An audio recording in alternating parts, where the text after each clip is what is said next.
Assalamualaikum warahmatullahi wabarakatuh. Waalaikumsalam warahmatullahi wabarakatuh. Selamat datang di podcast Alternatif. bersama dengan Bang Nizar, Kak Rifki, Kak Faris, dan Kak Iqbal. Dan Kak Yogi.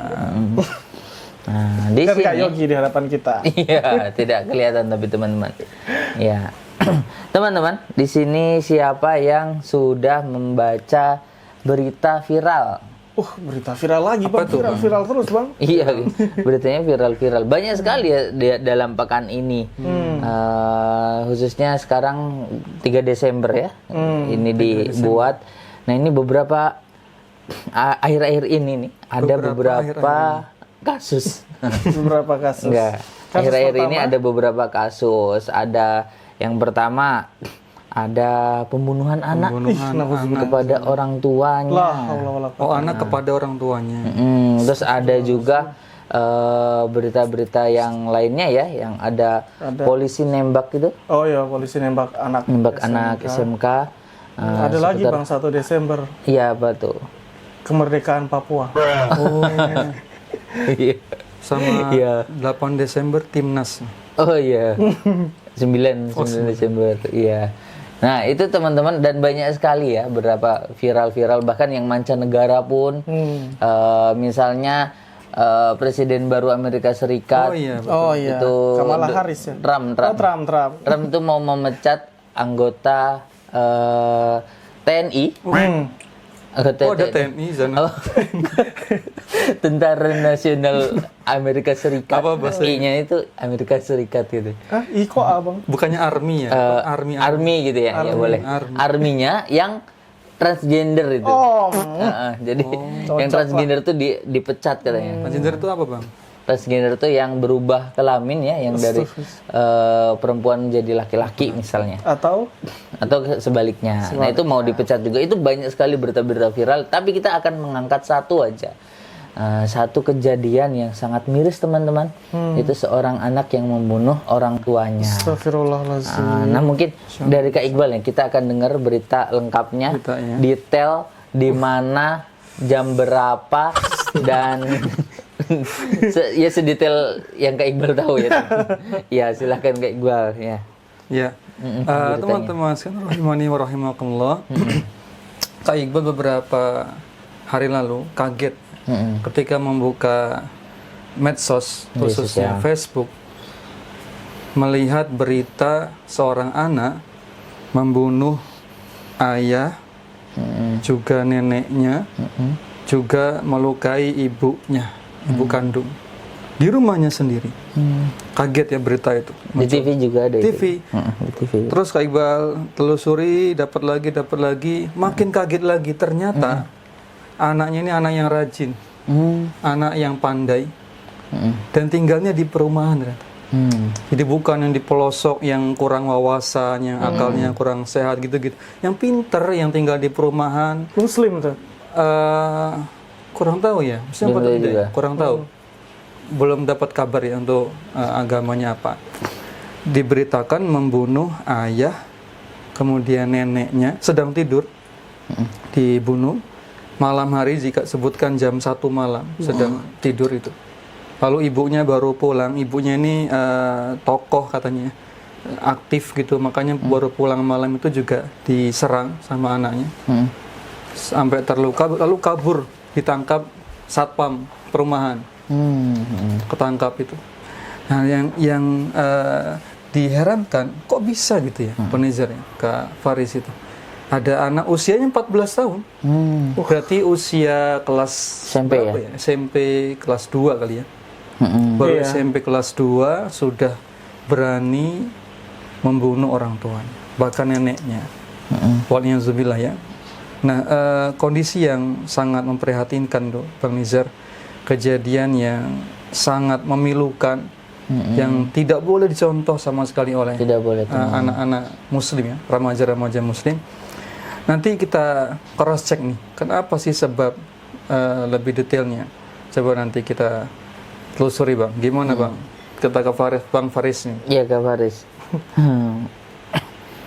beritanya. Nambah lagi nggak? Ya, apa namanya? Info dalamnya? Oh, aduh, kalau Kak Faris kan jarang ngikutin berita terupdate ya. Biasanya malah dapatnya dari Bang Nizar, baru Kak Faris cross check gitu. Nah, tapi cuma memang ini apa ya, mendengar berita itu dari Kak Iqbal dan Bang Nizar tadi ya, memang cukup mencengangkan ya adik-adik ya, bahwa ternyata di balik itu tadi Kak Faris dapat informasi dari Kak Yogi juga. Nah, ternyata anak ini itu, nah ini mungkin nanti adik-adik bisa meng-cross check sendiri ya, bahwa anak ini memang dia itu mendapat tekanan mental dari orang tuanya. Nah, orang tuanya menginginkan supaya dia tuh jadi anak yang berprestasi, juara dan seterusnya. Bahkan ini ada sempat berseliweran berita juga kalau nggak salah ingat, dia ini anaknya akselerasi gitu. Aksel. Makanya dia apa, memang pintar gitu ya. Nah, bahkan katanya ada apa? Dia pernah bikin status di WhatsApp, status terakhirnya. Nah, itu apa status terakhirnya? Yang gue capek itu. Iya, capek. Berkeluh kesah, capek belajar. Ya, capek belajar. Nah, disuruh belajar lagi. Nah, itu pulang sekolah suruh tugas ngerjain les katanya. Tugas les sampai tengah malam ya. Nah, itu menunjukkan kalau memang apa ya, kita berlaku yang tidak adil kepada anak-anak, kita meminta terlalu memaksakan mereka, bahkan kan baik belajar kan baik. Hal yang baik ya. Nah, tapi ketika hal yang baik itu terlalu dipaksakan kepada anak, nah ternyata anaknya justru malah menghabisi bapak kandungnya sendiri, bahkan neneknya sendiri. Nah, tapi mungkin yang kita potret di sini adalah Bang Nizar dan Kak Iqbal adalah kita melihat bahwa perilaku anak tersebut kepada orang tua, dan mungkin ya kita juga mungkin sama orang-orang yang anak-anak atau adik-adik yang masih memiliki orang tua. Nah, perlu adik-adik ketahui bahwa orang tua itu punya jasa yang sangat besar sekali kepada kita. Nah, orang tua ibu kita tuh tidak hanya melahirkan kita adik-adik, tapi mereka juga ngurusin kita dari A sampai Z. Mereka mau beliin kita baju pun mereka kadang sampai asam lambung naik karena kepikiran nih, bingung, aduh mau pilih warna hijau ke warna biru, saking sayangnya gitu kepada kita. Nah, tapi sebaliknya anak itu kadang kepada orang tua itu apa ya, kalau kepekaannya kurang tinggi itu biasanya kurang apa ya, ke rasa sayang ke orang tua tuh agak kurang gitu. Nah terbukti memang kita lihat anak-anak itu kan ada istilah anak durhaka kan. Nah, tapi nggak ada istilah orang tua durhaka, nggak ada. Ada yang ada manusia durhaka kepada Allah. Nah, tapi anak atau ibu durhaka kepada anak itu nggak ada istilah durhaka. Yang ada mungkin dia zolim kepada anaknya. Tapi ingat, nah ini Bang Nizar dan Kak Iqbal yang kita potret adalah terkait dengan durhakanya anak. Betapa durhakanya anak itu. Ya taruhlah meskipun dia stres dan lain sebagainya, apakah harus dibunuh gitu? Apakah harus dibunuh? Kan bunuh kan berarti seasasi hal yang dimiliki oleh seorang manusia kan nyawa ya. Itu paling asasi sekali atau paling mendasar. Nah, kalau dihabisin ya gimana lagi, dia nggak ada kesempatan lagi. Iya. Nah, itu. Terus bagaimana nih Bang Nizar dari sisi anak nih, sikap yang baik ketika kita ditekan tugas yang banyak, mungkin Bang Nizar mengalami nggak atau ada cerita teman gitu yang seperti itu, sikapnya harus gimana ya? Ya, Bang Nizar juga mungkin teman-teman di sini juga pernah mengalami misalnya pas kita melakukan A tapi disuruh B sama orang tua gitu ya. Nah, itu kan mungkin ada rasa kesal, tapi ingat teman-teman, jangan bilang ya. Jangan menolak, jangan bilang gitu ya. Nah, dan kalau misal memang disuruh A, disuruh melakukan A, atau misalnya lagi ngegame ya, terus suruh ayo kesini beliin sambal terasi dulu misalnya. Misalnya atau hal-hal yang remeh lainnya yang ini kadang membuat ini lagi asik-asiknya nih, atau mungkin lagi teman-teman lagi belajar atau lagi ngobrol sama yang lainnya dan lain sebagainya. Nah, mungkin bisa dengan cara komunikasi kayak Iqbal dan Kak Faris. Komunikasi dengan orang tua, misalnya mau ngelakuin ini dulu, teman-teman jelasin dulu. Jadi jelasin dulu sebelum misalnya mau ngerjain sesuatu, atau misalnya PR nih, kan ini sama penting ya. Nah, kalau misal PR-nya memang benar-benar tidak bisa ditinggalkan, ya komunikasi, misalnya mau ngerjain PR dulu. Atau kalau misalnya emang bisa ditinggalkan terus disuruh beli sambal, garam atau apa ke warung gitu ya. Ya otomatis teman-teman harus memenuhi panggilan orang tua. Karena itu teman-teman harus tahu berbakti pada orang tua itu termasuk pahala yang sangat besar. Iya, pahala yang besar. Pahala besar sekali, termasuk teman-teman memenuhi panggilan orang tua. Bahkan mungkin teman-teman juga udah pernah tahu gitu ya tentang ilmunya. Ketika misalnya kita sholat sunnah saja gitu, misalnya lagi sholat duha gitu atau apa, terus dipanggil orang tua. Nah, misalnya orang tua nggak tahu, mungkin kalau orang tua tahu, teman-teman akan dibiarkan sholat duha dulu sampai selesai. Tapi kalau misal nggak tahu kan, otomatis teman-teman harus menjawab orang tua, alias digugurkan dulu sholat duhanya gitu. Meskipun lagi kondisi ruku misalnya, ya udah teman-teman berarti batalkan, terus penuhi panggilan orang tua. Itu termasuk mungkin remeh, tapi itu ada pahala yang besar. Bahkan pahalanya melebihi dari sholat duha yang sunnah. Nah, seperti itu. Jadi mungkin solusi dari Bang Nizar, komunikasi, perbanyak komunikasi dengan orang tua. Misalnya teman-teman lagi capek, terus malah tadi misalnya seperti kasus ini gitu ya. Nah, komunikasi, ngomong dulu yang baik. Nah, kalau misalnya nanti udah ngomong, pasti orang tua akan mendengar gitu, mendengar keluhannya.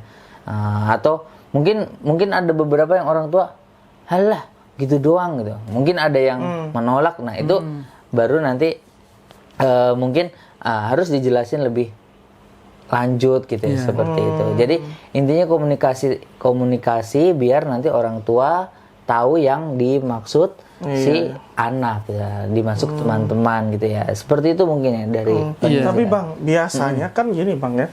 Kan ada orang tua itu yang, mohon maaf nih, dia itu kadang nggak bisa mengungkapkan rasa sayangnya kepada anak. Misalnya ada bapak itu yang diem aja gitu, jarang ngobrol, atau ya mungkin karena sibuk kerja, pikirannya banyak sih ya. Nah, jadi kita sebagai anak tuh kesannya lihat, ini kok bapak saya kok cuek banget, saya pengen ini, pengen itu, kok malah nggak ditanggepin. Nah, itu kira-kira gimana Kak Iqbal tuh? Terhadap bapak ini? Iya, gimana Kak? Bapak ya? Iya, bapak. Bapak Kak Iqbal apa? Bapak Kak Nizar. Kalian kayak gitu. Bapak Kak Nizar. Iya. Kayak bapak secara umum, bapak yang punya sifat cuek gitu, kelihatannya cuek, kayak nggak sayang gitu kepada anak.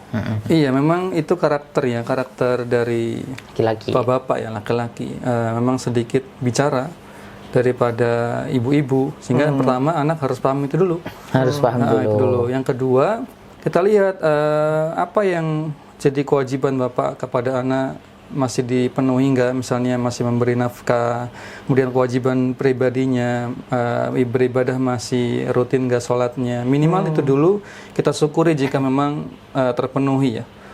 Kadang ada cerita itu, sering Kak Yogi, Kak Erlan ceritakan itu, ada anak itu benci sama bapaknya, sampai dewasa, sampai kuliah, lulus, berkeluarga, sampai kisahnya diceritakan di medsos kalau nggak salah. Sampai tersebar beritanya, lalu ada yang memberitahukan ibunya, baru beritahukan dia benci sama bapaknya setiap dia butuh nggak ada, setiap dia mau curhat apa-apa nggak bisa, mau berangkat les tidak ada yang ngantar, dan seterusnya sampai dia lulus berprestasi nggak ada yang mendampingi ibunya terus. Nah, ibunya baru cerita bahwa, nah semua ini karena bapakmu. Bapak nggak pernah ngasih tahu, yang beliin kamu laptop tuh bapak, untuk kamu bisa belajar, yang belikan ini bapak loh. Yang nyuruh ibu untuk jemput kamu tuh bapak. Bapak lagi sibuk dan seterusnya. Ternyata bapaknya itu sayang, cuma nggak bisa ngungkapinnya. Iya, betul. Jadi solusinya kita husnuzon sama orang tua kita. Betul kata Kak Faris, tidak ada pilihan lain anak kepada orang tua itu cuma satu, berbakti. Nggak bisa, nggak ada celah yang lain selain berbakti apapun kondisi orang tua kita. Apalagi kondisi yang tadi sampai membunuh itu. Itu luar biasa itu ya, tindakan dosa besar ya. Disebutkan Nabi SAW bersabda itu di hadis Sahih riwayat Imam Bukhari, ada 3 dosa besar min akbaril kabair. Salah satunya adalah yang pertama kan sebut al-isyraku billah, menyekutukan Allah. Yang kedua uququl walidain, yaitu durhaka kepada orang tua. Orang tua itu selaras sama ayat Quran yang sering kita dengar. Ala tusyriku billah wa bil walidaini ihsan. Sama kan urutannya.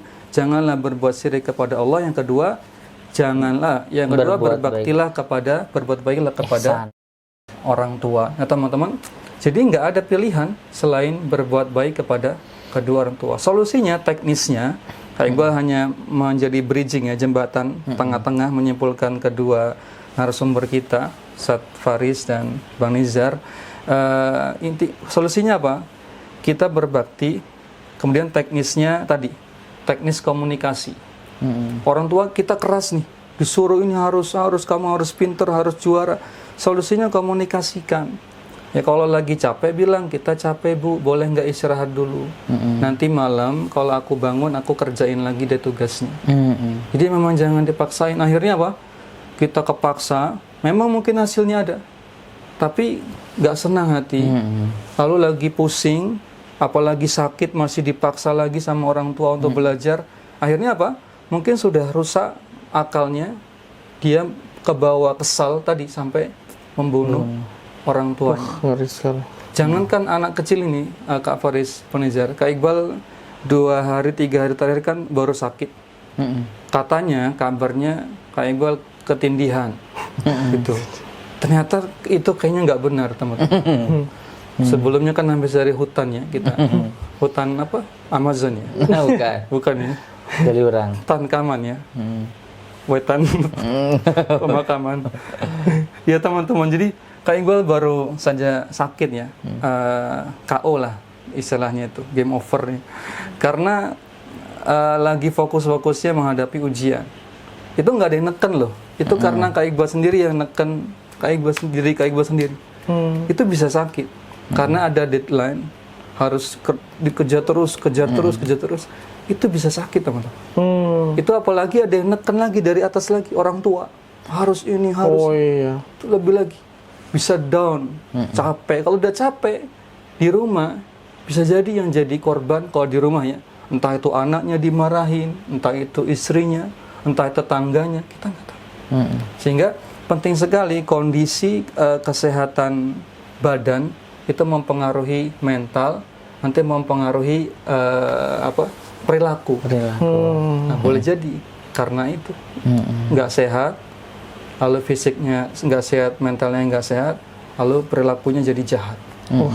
Gimana tuh Kak Faris? Ya sebenarnya gini Kak Iqbal dan Bang Nizar ya, kan ya apa ya, jadi kita itu punya potensi untuk menjadi orang yang temperamen sebenarnya. Kenapa? Karena kita tuh selalu berhubungan dengan namanya masalah ya. Nah, ketika banyak datang masalah ya, maka bagi orang yang beriman, seorang muslim, apalagi sebagai anak, ini lebih spesifik sebagai anak, kita kan misalnya di sekolah habis kena marah guru, apalagi zaman Kak Faris dulu adik-adik, waduh kalau enggak ini gurunya tuh main pukul, pakai apa itu? Macam-macam, SD beda, SMP beda, SMA beda. Kalau SD masih pakai tangan. Kalau tapi gitulah. Bang Nizar SD pakai kapur. Wah nggak ringan kalau itu. Oh iya maksudnya kan ada. Nah kayak jadi dengan begitu banyak masalah kita pulang ke rumah gitu, kita dapati orang tua kita misalnya ngomel aja. Nah itu kan mesti lagi capek kan. Nah itu apalagi capek, ditambah guru kita, ditambah kita misalnya ada tugas kita nggak bisa ngerjain kan. Nah itu kan nah dalam kondisi seperti itu kita harus kembali kepada Allah. Kita gimana kita menetralisir semua itu. Kita ingat bahwasanya